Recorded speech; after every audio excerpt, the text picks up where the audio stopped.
em relação à contenção de despesas correntes, eu não tenho outra resposta a não ser aquela que eu dou todos os anos quando venho a essa casa, das vezes que venho.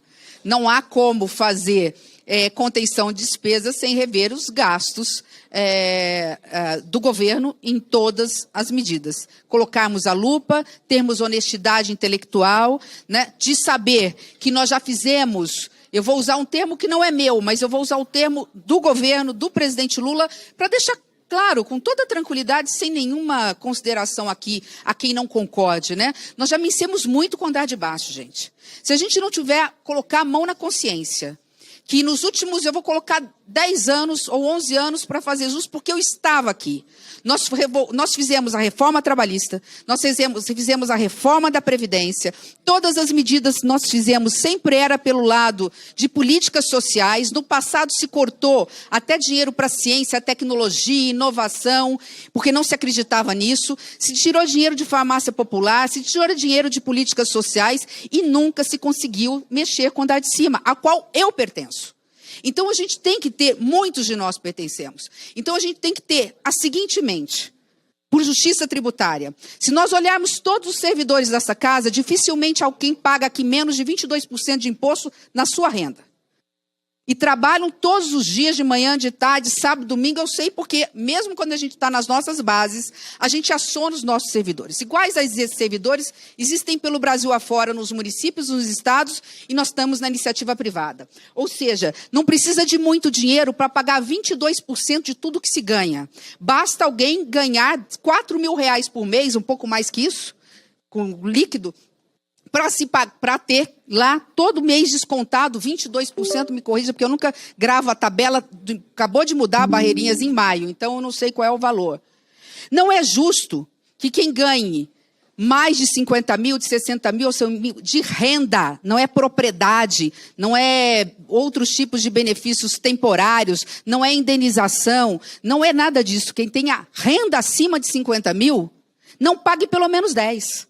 E nós não vamos mexer com quem pague 11. No agro, por exemplo, a maioria dos contratos, muitos dos contratos de arrendamento, etc., paga pelo menos 11%. Ninguém vai mexer com isso. Nós estamos dizendo para aqueles que não pagam, ou pagam 3 ou 4, possam pagar pelo menos 10. Se isso não for justiça tributária, se isso for discurso de esquerda, eu que nunca fui de esquerda, tenho que me considerar de esquerda. Porque não é possível que a gente entenda isso como algo que fira a suscetibilidade de quem quer que seja. Se chama justiça tributária. Significa garantir às pessoas igualdade de tratamento. Significa que aquele que ganha 4 mil, que vai ser descontado em 22%, não vai ficar num grau de desnível tão grande com aquele que ganha 100 mil e que, não estou dizendo todos, que muitos são tributados, não vão pagar nada, ou seja, pelos dividendos, ou seja, pelas receitas que têm, ou seja, pelos investimentos que fazem. Então, eu acho que com muita honestidade, eu dei um exemplo apenas porque eu acho que eu posso falar até porque eu estou nesse processo, antes e depois, eu faço parte desse processo e desse grupo. Eu acho que nós estamos falando de algo absolutamente democrático, justo, equilibrado, que permitiria e permitirá que a gente, em compensação, e para finalizar,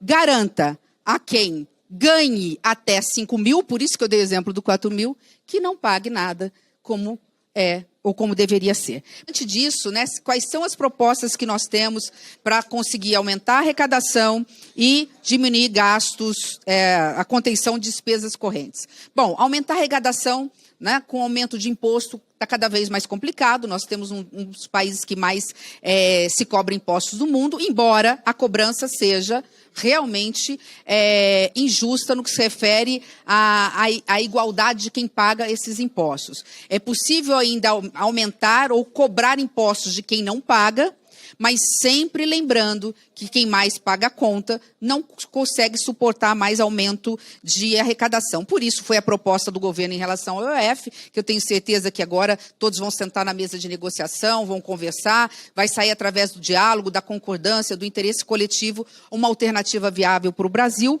como também outra proposta que eu sei que é desta casa, e eu levei 8 anos trabalhando isso, é um grande desafio, que é a questão de se aumentar a receita pelo corte de gastos tributários, daqueles incentivos fiscais, e eu sou a favor de incentivos fiscais, quando eles atendem o interesse coletivo, é o caso do Super Simples, né? Mas às vezes você tem um incentivo fiscal que foi dado há 40 anos atrás, que atendia, gerava emprego, renda, dinamizava a economia e que hoje não atende apenas pequenos grupos de interesse.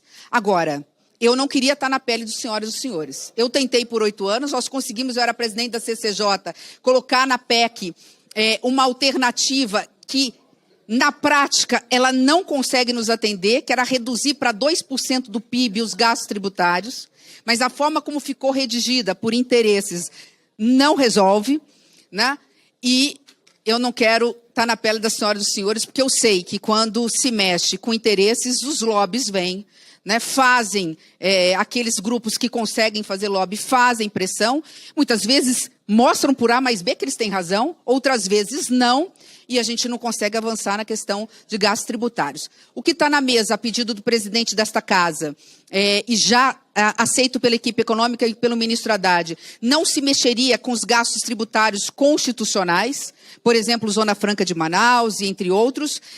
Poderíamos fazer um corte linear, não é a melhor medida, mas talvez a possível, eu mesmo fui contra no passado, acho que não é a que garante mais justiça tributária, mas dentro da injustiça que nós temos hoje, mexer com uma linearidade em algumas desses gastos tributários poderiam ser uma alternativa, mas não se iludam, nós estamos falando de pelo menos 150 tipos de gastos tributários no Brasil. Na hora que a gente abre isso, tem sempre alguém dizendo que tem razão, que vai gerar desemprego, enfim, mas nós temos que enfrentar. Se nós conseguíssemos ou conseguirmos algo em torno de 20 bi de economia no universo de gastos tributários hoje, da ordem de 580, e varia, bilhões de renúncias fiscais todos os anos, lembrando, dos quase 600 bi, grande parte é constitucional, então nós não vamos mexer, sobra outro tanto, dentro desse outro tanto nós vamos ter dificuldade em achar alguns. Se nós conseguirmos ali algo em torno de 5% desses, nós estamos falando de uma economia, ou de economia no sentido de ter receita, né? Receita que nós renunciamos, mas que vai entrar para os cofres públicos na ordem de 20 bilhões. Tendo as receitas crescendo acima da inflação, pelo menos 2%, eu não achato o crescimento da despesa, que é a pergunta que o presidente fez. Por que lá? Porque, por enquanto, lá, no último ano, nós ainda não colocamos todas as receitas, porque o conservadorismo da Receita Federal, né, não optou por não colocar, por isso essa diferença, e o olho clínico do presidente foi exatamente na única discrepância aí das despesas primárias. Nós questionamos a Receita, vai ou não vai, foi uma divergência, chega a uma conclusão que é verdade, é melhor fazer as coisas com parcimônia, com conservadorismo, mas a tendência é esse número crescer por conta de uma possível arrecadação maior de receitas que virão para o orçamento referente a 2029, que foi a pergunta do presidente Efraim.